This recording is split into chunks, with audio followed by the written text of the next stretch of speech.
Good evening and welcome to the Financial Week. I'm Javon Keys. In a TVJ Financial Week exclusive, creditors of the defunct Fly Jamaica Airways met today for the first time since the company officially began bankruptcy proceedings on June 7. Now, a source has shared with us what will happen next with the company which ceased operations in 2019.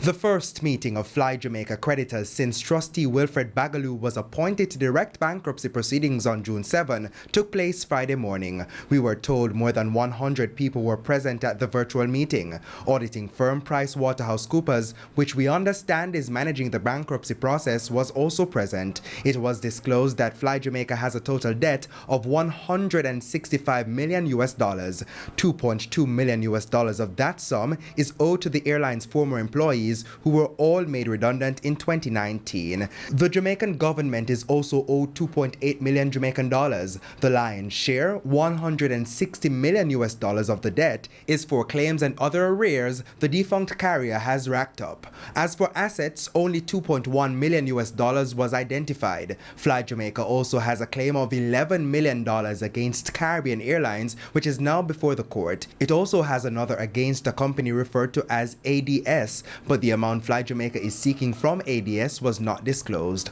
Of note, the two aircraft Fly Jamaica operated were not accounted for in their asset tally, as neither was owed by the carrier. They were leased from Wings Aviation Limited, which is also a creditor. So where do things go from here? The airline's fate now rests in the hands of the trustee and creditors. The company is now in what is called the assignment phase, where the investigation and decision-making by creditors and trustee will occur. TVJ News understands that 5 people were chosen as inspectors as required by the bankruptcy process. The creditors now have the leverage of choosing whether the assets of the company are distributed, sold, or new investors sought. Another creditors meeting is scheduled for the coming weeks.